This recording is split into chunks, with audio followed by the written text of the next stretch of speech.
हमारे साथ PIL man Ashwini Upadhyay हैं। सुप्रीम कोर्ट में आज एक याचिका लगी थी और उस पर सुप्रीम कोर्ट ने सरकार को नोटिस जारी किया है। याचिका में क्या थी उन्हीं से सुनेंगे, वही बताएंगे कि क्या क्या कहा गया था उस याचिका में। अश्विनी जी, आज जो सुनवाई हुई उसमें क्या क्या बातें कही गई थी? देखिए, हमने ये कहा है कि एक तो भारत सेकुलर देश है, लेकिन ये सेकुलरिज्म केवल पेपर पे चल रहा है, नेताओं के भाषण में सेकुलरिज्म चल रहा है। ज़मीनी स्तर पे सेकुलरिज्म लागू नहीं हुआ। सेकुलरिज्म का मतलब ये कहता है कि बहन बेटियों का अधिकार बराबर होना चाहिए। अभी क्या हो रहा है प्रभाकर जी, अगर मेरी 4 बेटियां हैं, जब तक वो मेरे घर में है उन चारों का राइट बराबर है। उसमें से अगर एक हिंदू से शादी कर ले, एक मुस्लिम से शादी करे, एक पारसी से शादी करे, एक ईसाई शादी करे, जिस दिन वो शादी करेंगी उस दिन उन चारों के राइट अलग अलग हो जाएंगे। ये सेकुलरिज्म नहीं होता। सेकुलरिज्म का मतलब वो शादी किसी से करे, अपनी मर्जी से करे, लेकिन उसके अधिकार में बदलाव नहीं होना चाहिए। दुर्भाग्यवश आज हमारे देश में जो ग्राउंड्स ऑफ डाइवोर्स है, किन किन आधार पर तलाक लेना है, वो हिंदू में अलग है, मुस्लिम में अलग है, पारसी में अलग है, ईसाई में अलग है। तलाक लेने की प्रक्रिया एक तो बड़ी आदमी मजबूरी में तलाक लेता है, चलो तलाक हो भी गया, जो दुखद घटना वो घट भी गई, उसके बाद जो गुजारा भत्ता है, जो मेंटेनेंस है, वो भी अलग अलग है। हिंदू में अलग, मुस्लिम में अलग, पारसी में अलग, ईसाई अलग। जबकि जो मेंटेनेंस है, जो गुजारा भत्ता है, ये ह्यूमन राइट का इशू है, ये सिविल राइट का इशू है। इसका धर्म या मजहब से कोई लेना देना नहीं है। यही हमने दलील दिया है। बाकी मैंने सुप्रीम कोर्ट के कम से कम 20 जजमेंट दिए हैं पहले, जो बार बार कहते हैं जेंडर जस्टिस, जेंडर इक्वालिटी की बात करते हैं। और हमने इसमें गृह मंत्रालय, कानून मंत्रालय और महिला एवं बाल विकास विभाग को नोटिस, इसमें पार्टी बनाया हुआ है। तीनों को आज नोटिस माननीय सुप्रीम कोर्ट ने जारी कर दिया है।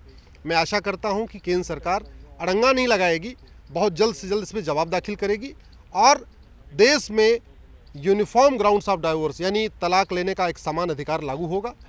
गुजारा भत्ता भी सबके लिए समान होगा। आप भले ही हिंदू, मुस्लिम, सिख, ईसाई, पारसी नाम लेते हैं अश्विनी जी, लेकिन आपकी निगाह जो होती है वो इस्लाम, मुस्लिम धर्म पर ही होती है। नहीं, ये तो आपका इंटरप्रिटेशन है।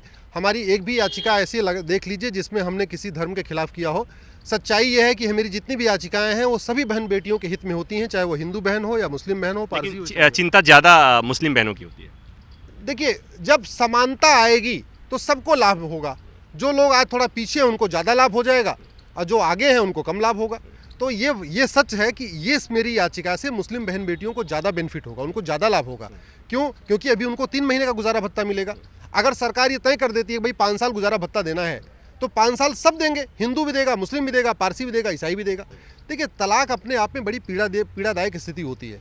तलाक भगवान किसी का न करे, लेकिन अगर तलाक हो रहा है तो कम से कम इतना गुजारा भत्ता मिलना चाहिए कि वो बहन बेटी कम से कम स्टैंड तो कर जाए, समाज में जी तो ले, सम्मान के साथ रह तो जे।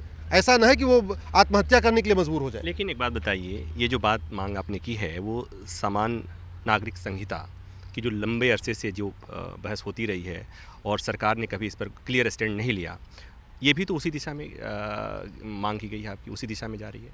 देखिए, 125 बार संविधान बदला जा चुका है, 5 बार सुप्रीम कोर्ट का फैसला पलटा जा चुका है, लेकिन वोट बैंक पॉलिटिक्स के कारण पूरे 100% संविधान को लागू नहीं किया गया। आर्टिकल 44 यानी यूनिफॉर्म सिविल कोड, ये हमारे संविधान की आत्मा है। संविधान सभा की जो बहस हुई थी उसमें सबने अपनी राय दिया था, सबने कहा this is the soul of the constitution, ये संविधान की आत्मा है। जिस दिन यूनिफॉर्म सिविल को एक ड्राफ्ट अगर सामने आ जाए, सब उसको एक्सेप्ट कर लेंगे। अभी क्या हो रहा है, जो यूनिफॉर्म सिविल कोड के बारे में कुछ नहीं जानते वो भी कहते हैं लागू करो, और जो जिनको यूनिफॉर्म सिविल कोड के फायदे बिल्कुल नहीं पता वो इसका विरोध कर रहे हैं। तो जरूरत है यूनिफॉर्म सिविल कोड का एक ड्राफ्ट सामने ले आने की। अब एक बात बताइए, जब हम अपने दर्शकों को आपको इंट्रोड्यूस करते हैं ना, तो उसमें कहते हैं कि अश्विनी उपाध्याय बीजेपी नेता और सुप्रीम कोर्ट के वकील, आपकी पार्टी की सरकार है, आपको सरकार के पास जाना चाहिए, सरकार के मंत्री के पास जाना चाहिए, आप सुप्रीम कोर्ट क्यों चले आते हैं? देखो, ये तो आप लोग पार्टी से कहते हो, पिछले 6 साल में सरकार बनी हुई है, न मैं किसी सरकारी पद पे हूँ, न सरकारी वकील हूँ, आज तक मुझे प्रधान पार्षद का भी टिकट नहीं मिला। अब आप लोग मुझे बनाते रहते हो तो आप बनाते रहो, हम क्या तो करें? क्या हम आज के बाद से आपको बीजेपी नेता कहना बंद कर दें? आप कहिए, मैं भाजपा में हूँ, भाजपा से जुड़ा हुआ हूँ, लेकिन एक वकील के नाते, एक सुप्रीम कोर्ट में प्रैक्टिस करता हूँ, एक जागरूक नागरिक के नाते ये हम सबका कर्तव्य है, आपका भी कर्तव्य है, न्यूज़ 24 का कर्तव्य है, प्रभाकर मिश्रा का भी कर्तव्य है कि देश में जहाँ इलीगल चीज़ें हो रही हैं उसके खिलाफ हम सब आवाज़ उठाएं।